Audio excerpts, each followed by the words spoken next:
809 Restaurant and Lounge in Inwood NYC. Welcome to Inwood Artworks On Air, where we meet the musicians, filmmakers, writers, theater makers, improvisers, and artists of all stripes that make their home in what we affectionately call Upstate Manhattan.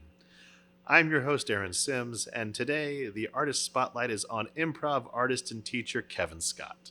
Kevin has founded 3 improv ensembles in the United States, and he's taught and directed improv and sketch comedy at the Second City Training Center and the People's Improv Theater, also known affectionately as the P.I.T. You've seen his students on Saturday Night Live, The Office, Bridesmaids, The Tonight Show with Jimmy Fallon, Late Night with Seth Meyers, 30 Rock, and many more. We'll talk to him about all of that, his career, and much more. But first, let me welcome you, Kevin, to Inwood Artworks On Air. Hi. Hey, thanks for having me. It's great to be out of the house. Well, it's a special occasion for sure for you. Yeah, it is. So here in New York City, just to kind of set us in time and place, we're entering the 5th month of the worldwide response to the novel. I always say the novel coronavirus pandemic. When I hear the novel, I always feel like it's going to be like a series. Mm-hmm. Like we're going to be... Yeah, it's like Harry Potter. Danielle Steele, Harry Potter. Yeah. There's going to be a series. Yeah. Like so we're in response to Book one. To volume 1, yes. Volume 1 of the novel coronavirus pandemic. New York is slowly reopening. We're about to enter phase 4, which also feels like Star Trek. Welcome to phase 4. Welcome to phase 4. I know. Set your phones to stun. But life is, well, it's far from normal here. And, has it ever been in New York? Who knows? Normal is relative. That's a good question. But it's still, it won't be for some time for those of you who feel normal is normal and can define it. So, Kevin, first off, how are you doing? How are you keeping things normal? And how's your family? Family's good, surprisingly. I have an 11-year-old daughter, and she loves being alone with a book. So it's perfect. Score. Yeah. And my wife is a school teacher, so she's on vacation right now. Perfect. Between spring semester and fall semester, she's got time, which is great. And she was very good at the online teaching. So, relatively speaking, we've got it easy. And none of us have been sick. And so gotcha. Thank our lucky stars. Yeah. Well, that's good to hear. And mentally, in the beginning, it was 3 not good days, 1 good day. Right. And then it sort of switched, and it was like 3 good days, 1 not good day. Wait, did I say that wrong? It was 3. I was told there'd be no math on the show, I know, Kevin. I'm already failing the math portion of the podcast, and I apologize. So it's, I'll have a down day or 2 down days, and then a couple of good days, and I can't figure out what it is. It's too much news. Yeah. And that feeling we all have that no one's driving the train. I tell you, it is disconcerting, to say it nicely. Yeah. But it sort of reveals the fact that no one was ever driving the train, and we just all had faith that someone was. Yeah, I don't want to get too deep, too heavy. But too soon. If I start crying, you've hit your limit. It's like it's what I've been thinking about a lot. Is the times we're in, as we're all thinking about it. Just trying to stay connected to be here now. And that I've been thinking a lot about going back to the year 2000, the 2000 election, how it was sort of like democracy was taken away from us. And I'm not going to blame Sandra Day O'Connor personally. But we know who's responsible for deciding who was president at that time. And then, 9/11 happens and the irresponsible response to that. Is this what you wanted on your Uptown podcast? Everyone didn't know this was a very political podcast. I like to think I'm a politically minded person, and I don't get involved in politics on social media because that's so now is poison. your chance. This is my only opportunity. we're gonna give you the mic. I'm gonna throw away the script. I know. Right there, and welcome. You asked the question to Kevin Scott. This is Kevin's Soapbox. Is your life? It's a podcast within a podcast. This is Kevin's Soapbox. Actually, anyway, go for it. So it's that listeners. He hasn't been out of the house in 4 months. I haven't been out of the house. Space. Please, I haven't shaved. It's like we're all in waiting for Godot. There's the Beckett play, right? Yeah, the Beckett play where it's like when is or Godot. I don't know how it's pronounced. We're waiting for Godot to show up. Mm-hmm. But there is no Godot. that's sort of how I'm feeling. I know that's not the case, and I know in a few months it'll be like, why did I have that feeling? Because everything's okay, ish. But that's my state of mind. Well, just so you know, to use your state of mind, the proper pronunciation is Godot. Goddo. Believe So it or it sounds not, like God. there was like a whole big dealy about this maybe a few years ago in the paper. There's probably a 6-episode podcast on the pronunciation of Perhaps that could Goddo. be exactly. But I you're not alone. I mean, this is why we're part of doing this thing. Is that was recently speaking to another artist in the neighborhood recently about what we can do when we're not performing. I mean, you are in the live event business. I mean, that is your bread and butter. Yep. You're about people. You're live audience. So many of us are, and so much of our programming is. So, how do you pivot? Like, what do you do? And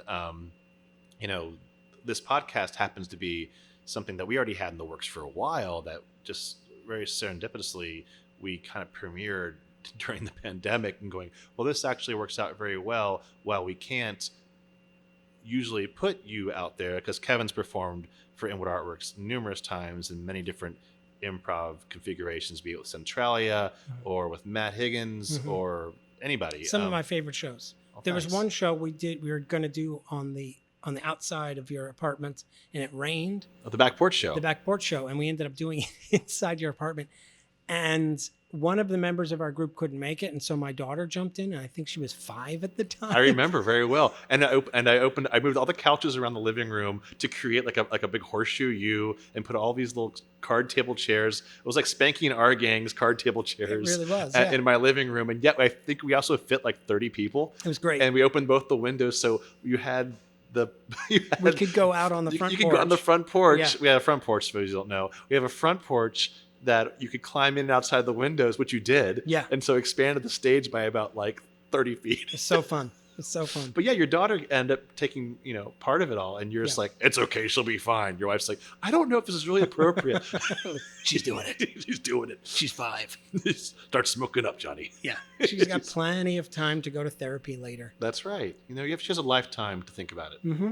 Really. And artists come from a childhood trauma, so I'm helping to create another artist. And remember, all artists pull from their trauma, right? Mm-hmm. It all pulls from those dark moments. So if you don't give your kids trauma, you're not creating artists, and the world needs artists. So. Your daughter is going to be such a great artist when she grows up. Oh God, I hope so. I think she will be. I hope so. I don't want her to be employed. So anyway, so let's talk comedy, since we've already talked about tragedy for the past 10 minutes. So for the layman, or woman for that matter, layperson, you have to say these days, so you don't want to get anybody in trouble. You can't say anything right these days either, which is also wrong, but it's right, exactly. So for the people who just don't know, improv, sketch comedy, stand-up comedy, what's the difference? Oh boy, Kevin just fell down. I didn't know there was going to be math. You already had the math. There's different styles of all of those things, but stand-up comedy is telling pre-written jokes for the most part, although there's plenty of stand-ups that improvise in their stand-up. Stand-up is most often a solo person, but there's plenty of duos, and sometimes, more rarely, you'll get more than 2, but that's a very rare exception. Sketch comedy are little scenes that are pre-written, although there's a definite relationship between sketch and improv. The Second City, where I trained and taught for a number of years, we use improvisation as a tool to create sketches. So there's this sort of middle ground where you have some ideas of who's in the scene, where the scene takes place, what it's about, sort of your point of view or where the joke is coming from, and you're sort of improvising a sketch. And then, improvisation in the purest sense is it's actors performing a scene, whether it has a constraint of what we would call a game or some sort of device that the audience is aware of. Like, you can only say words that begin with the letter B or some sort of contrived element, or it's just pure, you're just going to go. In Chicago, when I was there, we did what were called spot scenes. That was the most common form of improv, where you'd be given some sort of suggestion and you do a scene, Aristotelian in its unity of time and space. It takes place in this place during this time right now with just these people. So that was sort of improv, but the contemporary improv you see a lot of is what's called long form improvisation, which is a series of scenes. I'm using air quotes for those of you listening, because a scene can be defined in 1,000 different ways, but it's, the actors just sort of go and they can jump time and jump space and change characters and things like that. And the only sort of caveat is it has to be made up right now, as much as that can be made up. You know what I mean? Because you're always sort of going to play a version of yourself. Does that answer any of your questions? Does that define the difference? Stand-up comedy takes place in stand-up clubs. Although I've improvised in stand-up clubs. Oh, now you're just ruining everything. I'm ruining everything. Sketch usually takes place in a theatrical setting or cabaret setting. And improv can take place anywhere, but there's plenty of improv theaters. Well, the reason... I don't know. I can't answer the question.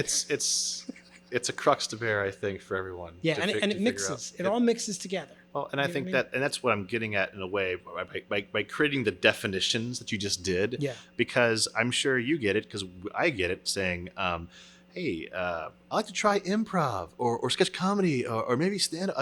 Stand-up maybe, but I'm not that funny. Like, what should I do? Like, which one? And like, what should I do? And, my mom says I'm funny. And my sister says I'm funny, but what do you say to those people? Like, what can you do? Because I think everybody's funny myself. I think everyone can be funny, right? Given the constraints. And in the improvisation that I teach is really centered on acting, behaving, and responding in the moment. And that's not about being funny. That's just about being honest. And there's a rule we go by that you never know what's funny, but you always know what's true. So play the truth. And if you happen to do something that elicits laughter because it's spontaneous or it has a hilarious point of view, then that goes in the win column. But you don't necessarily focus on how to be funny. That said, I teach like how to be funny all over the world. So there's two sides to it as well, but the roots are in acting and behaving. And then once you get that down, then you can say, okay, now, how do I exploit the comedy that's present in a scene? Improv is most often funny because it's spontaneous, if that makes sense. And there's definite relationship to between the surprise of a spontaneous, event and laughter. So, using that as a guideline, how did you find your truth in comedy? Like, what brought you into it in that space? I'm not saying how did I find improv? I'm not saying. You can talk about how you got into the field itself if you like to, but just generally speaking, because we're actually talking about the doing of it, and like when you do as I say, not as I do, teacher. Mm-hmm. Where do you find the truth in yours when you're listening on stage, when you're in those stories? That's tricky. It's true, and I not to say I'm a unicorn or unique, but I've been doing it long enough that I give myself permission to sort of bend the rules and sort of. My ultimate truth is I like being funny and I like entertaining an audience. And so if I'm really being myself, I'm an entertainer as much as I am an actor and an artist. And I think those things go hand in hand and each serves the other. So it's just sort of, letting myself be aware of the fact that I want to be funny and I don't want to push that down in order to find a deeper truth, because funny is also true. At the end of the day, we're all bowing homage to the fun god. Yeah, I hope so. The Lords of Funny. Right? Yeah, I hope so. Sure. I hope so. But as I said, in the beginning, I was going off on, I am a politically minded person. I don't know if I'm certainly not as active politically. Maybe when I was younger and I didn't have a kid, I could go to a protest or whatever. I don't do it so much anymore, except in the work. If that makes sense. No, it does. That's the venue where sort of everything goes. Many people have said this. I think Tony Kushner said it recently as well. Well, not so recently, but all art is political. In many ways, and whether it's true or not, there's an opinion being expressed, and you're likely gonna. And I can't remember who said this one, but another quote from somewhere saying, "If you haven't offended someone, you're doing it wrong." Yes, I've heard that quote too. I heard it from Quentin Tarantino, not personally, but like in an interview. And so I thought he said it, but he may have been quoting someone else. Yeah, I think he did, but still. I believe that, but I don't always live by that rule, which is tricky because there's part of my truth I suppress. Not all the time, but sometimes, especially in these, the current zeitgeist of let's all be on the right side of history. that there's a lot of judgment, self-judgment, Sure. judgments from the outside, or just fear of being judged. A lot of that gets pushed down. And I feel like I'm coming to a point now, partially because of Corona and partially because of feeling like no one's driving the train, that like, I want to say, F it.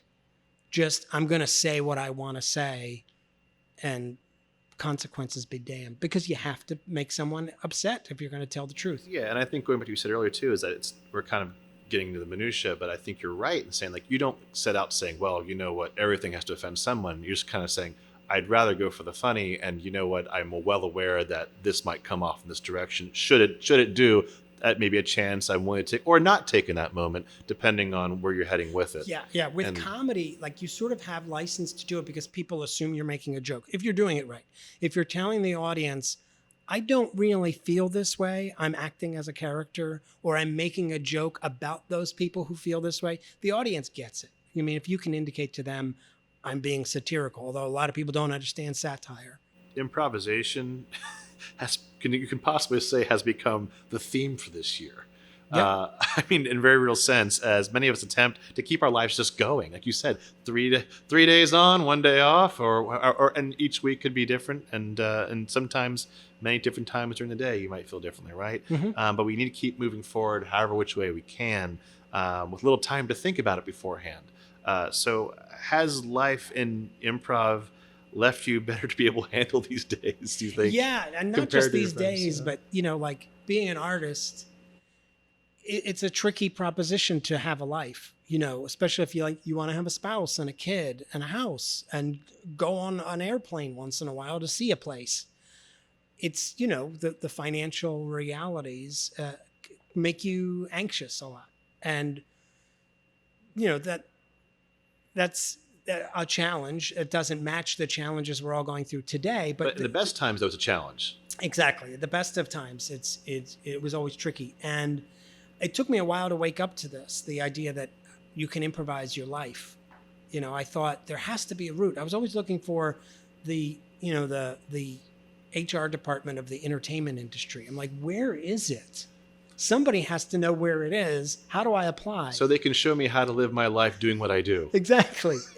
So it took me a while it was actually a student of mine, an older student who was like a professor of biology at NYU. And he just sort of said to me, he was like, I love improv. I'm so glad for all the things you taught me, because I just say yes to everything. My wife and I, we just pick a place and we just say yes and we go to it. And I was like, first I was like, that's not what I was teaching you. I was teaching you how to pretend you're a barber in a laundromat. And I was like, oh, that's what improv is. It's learning how to say yes to things, to be malleable in the moment and just sort of go with it, I do some surfing, not that I'm an expert, but the metaphor that comes to mind is you don't tell the wave where to go. Right. You just get on the wave and you go with it. And that's life. And especially now, right? We're all in this thing. You just go with it. All right, we're all going to wear masks. Yes. Let's all wear masks. This will be fun. Let's do it. Right? We can all pretend we're bandits robbing a bank or whatever we're going to do. Let's just do it. Let's just see how this goes. Let's all stay inside and not go out and watch too much Netflix and read too much about Sandra Day O'Connor in the 2000 election. Which I believe is in your book bag right now, as I see it. Yes. Well, and speaking of going with the flow and things, there's a whole new second wave, we'll call, of civil rights happening right now. Comedians, improvers, everybody, we'll say anybody who's in the performing arts in general, I'll say, is subject. Unfortunately, when you're improvising and when you're a stand-up comic, if you're not playing a character per se, you can, or even when you're playing a character, you're subject to being the ownership of said comments. Mm-hmm. How do you see improv and stand-up comedy and the whole world of comedy in general dealing with this new reemergence of civil rights, with the BIPOC culture now, which is the new phrase, to give people equal opportunity, give people more kindness? I mean, the Washington Redskins have changing their name. Mm-hmm. There's a grand movement. And I say this with the utmost respect of being, it's a sensitive time, and also it's a very tense time for a lot of people. Mm-hmm. So performing, moving forward with that in mind, Does that affect, kind of going back to what we said a little bit about the things that could be possibly offensive? Mm-hmm. Um, Oh yeah, yeah. I mean, we've been dealing with it for actually a while, and just trying to represent. Some of my comedy heroes growing up were not white people, and I've always sort of saw. Eddie Murphy was the funniest guy in the world. Richard Pryor, and I had a Mom's Mabley record when I was younger, and so, personally, but also amongst my friends, we always sort of felt like, let's get the funniest people in the room to work with, and regardless of race, gender, all that stuff. It's just very tricky. For a very long time, improv and sketch specifically was dominated by white males. I mean, I'm almost embarrassed to say, but not really. But the group I've been with for 20 years, we're all white males. And it's not necessarily by choice, And in fact, when we have guests, most often they are people of color. We try to have women as much as possible. And it's not like we're seeking them out. We're not trying to be tokenistic and be like, please, you got to help us look woke. It's just more of like, we already have 4 of us. Who's going to say something that we're not already saying? And the bonus is, they're funny. Actually, they're funny first. And then the bonus is they help open up other things we can talk about and give us permission to talk about other things. It's a really tricky thing, and I don't know how it's all going to play out. I will say this, it's an incredibly exciting and energizing time to sort of see, like, not that it's utopian, but like people have been talking about a better future for a very long time. Same thing happened with marriage equality. Suddenly it's like, wait a minute, we can just do this? We can just make a world that we want? And comedians and sketch people, not all of them, but a lot of them, they're artists too, as well as performers and artists, sensitive people. They want a better world, and a lot of us try to use our art to express how we want the world to be, and to actually see it actually happen in the real world and not just in our sketches and improvisations is incredibly exciting. And hopefully, at the end of the day, it's show business, right? It's not show art. Right. We have to make the audiences as well. Second City tried back in the day. On the South Side, they had all people of color in the sketch and the ensemble. There was a sketch ensemble, and they had it on the South Side, where the population was mostly people of color, and it didn't work out, because there was so much work that had to be done to get the audiences there and to educate people to something that they weren't aware of, that they would enjoy. As a teacher, this is sort of a side note, as a teacher, I noticed over time, my students becoming more and more female. It used to be 2 women, the rest were men. And over time, it became the opposite. It was all women and 2 guys. And at one point I said, hold on a second. I don't think you understand. The world has changed around me, certainly for the better.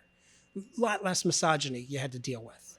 A lot less, please don't touch, in the bathing suit area, even if you're doing a wacky character. It's a lot less of that had to go on, which is great. And also, for me, as someone who's seen so much of this stuff, it's nice to see stuff I haven't seen before. Different voices, different points of view. It's something new. But I asked them why. I asked the students, why is it all women now? And they said, Kristen Wiig, Amy Poehler, Tina Fey. There was examples for them. They were too young to remember Elaine May, who was an inspiration for people, generation. A great writer, too. One of the best. She's apparently going to direct another film at 89 years old. About time. About Slacker. time, right? Anyway, so... well, she had to play on Broadway. I know. I saw it. You see it? The Waverly Gallery. She was brilliant. Absolutely brilliant. Anyway, so I think part of it is, we need to open up the space to get the new Tina Fey's, Amy Poehler's and they're out there. We just have to provide space for them to get up and do the work. Then the audiences will come, and then they'll start doing the work too. So I'm going to bring this back to the political. Yes. So this, you just said, my friend, is how improv, I think, can, in comedy, further the conversation for people of color. Oh, totally. It's a safe space in the sense that, because we always have the out, like, we're just kidding. But not that I'm woke, you know what I mean? But my journey to be a more, open person started as a young person with Richard Pryor, Eddie Murphy, plenty of comedians that would put their point of view in the work. And it opened my mind up, right? To the different experiences of the world. Well, whenever whatever phase we're going to enter in that'll allow us to be back together in a room, experiencing Phase five. Phase five, set the stun. It'll be I think the room itself is going to be so different. I mean, just 2 years ago, Me Too movement started, right? That was big. That was big in my world. It was huge. I mean, in the performing arts, period. Theaters, whole theaters shut down. Yeah, exactly. I mean, Harvey Weinstein, the biggest producer of film. I mean, not to mention numerous founders of theater companies and improv and everything else. Everyone was affected. If you didn't know it, you're not paying attention. Everyone was affected, and everyone still is being affected, actually. And you have, I mean, obviously the novel coronavirus pandemic so you have public health as an issue now, and you also have the whole movement with. We're going to say I Can't Breathe or Black Lives Matters, whatever context you want to put it in. I think when we come back, I mean, TV, film production, live theater production, audiences they're the essential, they're part, right, in the room. So any thoughts about how improv and sketch and stand-up is going to be like when we do return? I mean, I'm not going to look at a crystal ball, but I'm saying, like, you only know what you know today. Yeah, and that's a lot to take in, because we've been building, this has been building for, like you said, we've been riding this wave coming in politically as a society. And how everyone's getting really and the tension of what you can and cannot say. Yeah. Well, it's tricky. Physically, how it's going to come back after Corona is we're going to do outdoors first. They're already doing that in Europe, outdoor venues. Then, when making the adjustment, it'll be the same thing that happened after Me Too. The theaters consciously were saying, all right, we need to clean house. We need to get rid of the misogyny and the handsy people.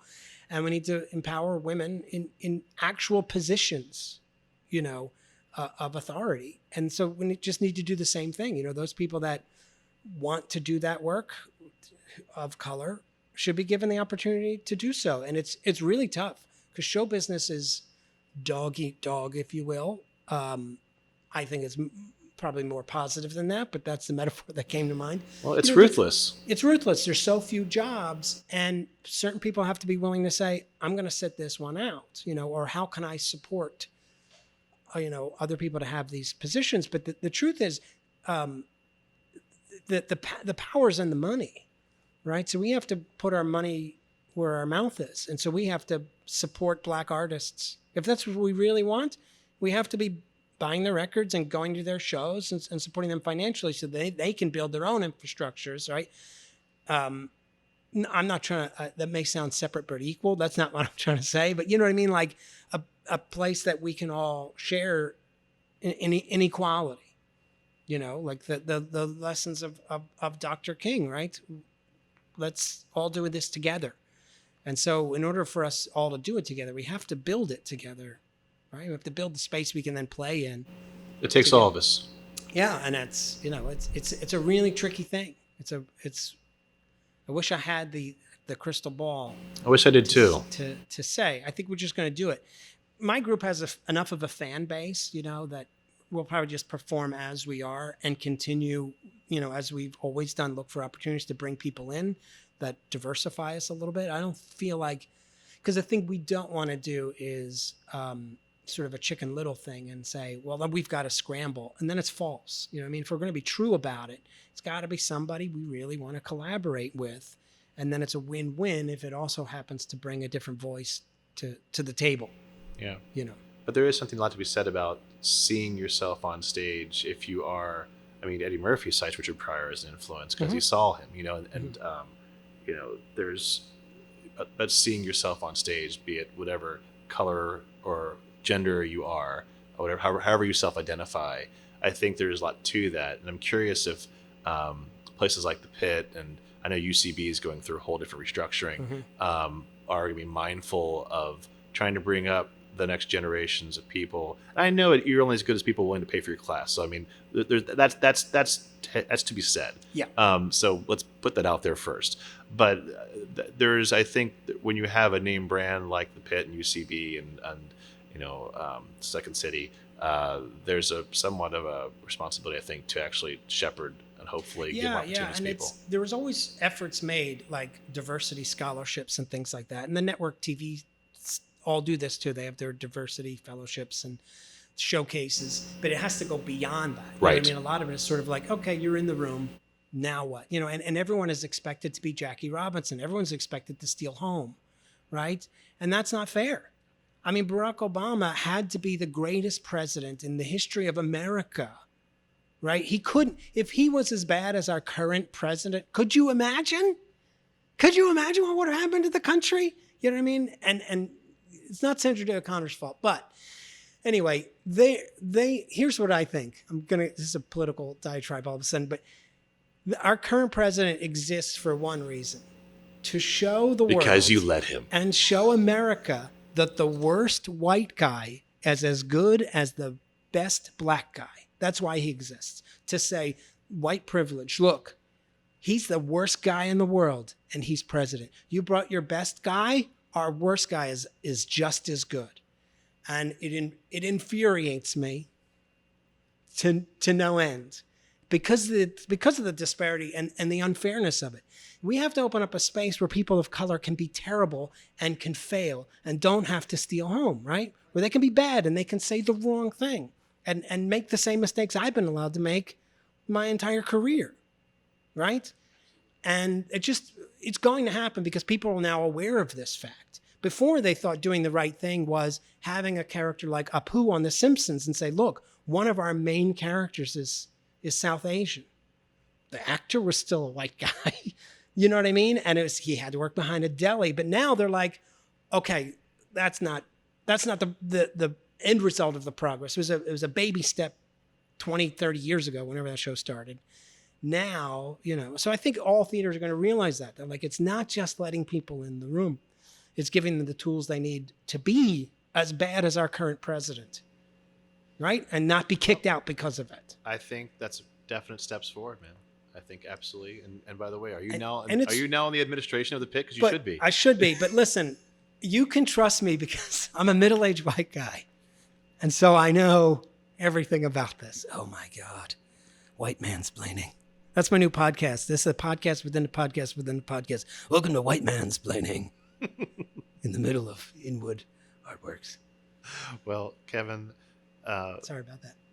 don't be sorry about anything. You're such a crazy guy. I know. I love you. I know. So you've had a lot of. So, given that you've had 4 or 5 months to think about all these things you just said, to Yes, this is my first opportunity to really get this stuff out. If that isn't obvious, Um, because my wife and kid don't want to hear it. we won't let them listen to it. It'll Right. be fine. Well, you were never here. This recording will self-destruct in 10 minutes. I appreciate that. So you've had all this time to think about all these things. So what's going to be coming up for you while you sit and stew? I mean, are you trying to do virtual? I know you're doing teaching, but are you? It's are you very guys going tricky. to try to do virtual things? We did some virtual stuff early on, and we didn't love it. And we sort of figured out ways to exploit it, but we're like, it's not really speaking to our strengths. So we're trying to figure out really what stories we want to tell first, and then figure out what bottle to put all that in. We've been doing podcasting ourselves. We have an improv podcast where we talk about improv, and we have guests on. And that's been fun, and that's sort of really all we're doing. We actually Zoom a lot, but with no audience, just to make each other laugh so we can stay in each other's lives. But we know it's not going to be at the level we expect ourselves to be as performers. So we're like, let's just not do it. I mean, who cares? And again, do they really need to see middle-aged white guys in their apartment trying to make each other laugh? Maybe some people do. But we're like, the world isn't asking for us right now. Let's just cool our jets until we have a story we really want to tell, and then figure out how to tell it. Might be a TV show, might be a play, might be another version of our current show, or it might just be like a new, a new frame around our show. We always try and put some style to our show. We have a lot of video, a lot of sound that we create. Sometimes we change our costumes. We're very aesthetic driven. And so we may sort of just change that. That may be the new Centralia. It's just a slight version. Or we may bring some people in. There's a woman by the name of Taylor Ortega that we've been working with the last couple of years who we love. She's probably going to be on a TV show. Whatever. She was about to shoot a pilot just before all this happened. But I don't know if I should say this on a podcast if she listens, but we really want her to join the group or like that, so that may be the only change is we finally get someone in the group who's just not a white middle-aged guy. It would be really great, That'd be fantastic. And then we'll grow, we'll continue to grow from there. But we honestly don't know. We have a few ideas for some plays or like theatrical events that we're sort of cooking up. It's just really hard to do it over Zoom. We're very much, let's get in the space. Let's touch each other. Let's roll around on the floor. And we can't do any of that right now. And it's really frustrating. It's like pilots who can't fly. It's like, I just want to be in the sky. Right. Well, there's nothing bad about waiting until the time is right. Right. Exactly. Whatever. I've wasted the previous 30 years. I can waste 30 months if I have to. You look great for 30, by the way. I didn't start till I was 20. So. Oh, okay. Let's do the math. Oh. I should have told you there was math involved. You didn't have to say that. Hey, talk about the truth well out here, folks. You're getting it first. All sorts of surprises here on the podcast today. Yeah. All sorts of trivia for later. A lot of trivia. Well, Kevin, there's quite a bit about you and your work that we can just talk about. So where can listeners go to follow you and find out more about what you're up to? I'll just tell you my address. Just hang out outside. Just if you live across the street, get some binoculars. Well, that's a good question because, we have Centralia Improv on Instagram and Facebook. And whenever we post our podcast, which is called the Centralia Improvisational Podcast, we usually let people know there. And that's on iTunes, Spotify, Google Podcasts. It's on all the podcasts, the Centralia Improvisational Podcast. And it's just more of this. Just more of me ragging on Sandra Day O'Connor. I probably can't say ragging, right? That's now a word I can't say, or can I? I don't know if that's... Our censors not bleep you out. I'll find out on Twitter you're okay. Later what's... Oh. Yeah, we didn't tell you about the Twitter listening at the same time. Right? Exactly. Oh, my God. Yeah, you're being judged right now. I'll say judging Sandra Day O'Connor. I shouldn't be judging. I will be on our podcast. There you go. Well, thank you, Kevin, for all your soapboxes and other boxes you brought here today with us. I really thought this was just going to be light. I was just going to talk about comedy. You did. How to be funny. And you were. But it's true. I'm just trying to be honest. Well, like I said, the truth will out. You're staying true to your whole modus operandi, my friend, and we really do appreciate your point of view, and we appreciate you coming on today and sharing time with us. So thank you, Kevin, so much for joining me here on this Artist Spotlight edition of Inwood Artworks On Air, where we do meet the musicians, filmmakers, writers, theater makers, improvisers, comedians, artists of all stripes that make their home here in Upper Manhattan. Please follow us at Inwood Artworks and at inwoodartworks.nyc to keep up with all we do, which includes the Inwood Film Festival, Filmworks Al Fresco, pop-up art galleries, live performances, and so much more. And stay tuned for more episodes of Artist Spotlight. Thanks again to Joey, Cirillo, all the people here at 809 Restaurant and Lounge on Dykeman Street in Inwood for hosting us. We're about supporting our local small businesses, and we hope you do too. For Inwood Artworks On Air, this is Aaron Sims. Thanks for listening to this Artist Spotlight episode of Inwood Artworks On Air. If you have a moment, please show us some love right now by rating and reviewing this show on Apple Podcasts. It really helps. And stay tuned for more Artist Spotlight and live and local episodes monthly from Inwood Artworks. Inwood Artworks On Air is made possible with funds from the NYSCA Electronic Media and Film Grant Program in partnership with Wave Farm Media Arts Assistance Fund and the support of Governor Andrew Cuomo and the New York State Legislature.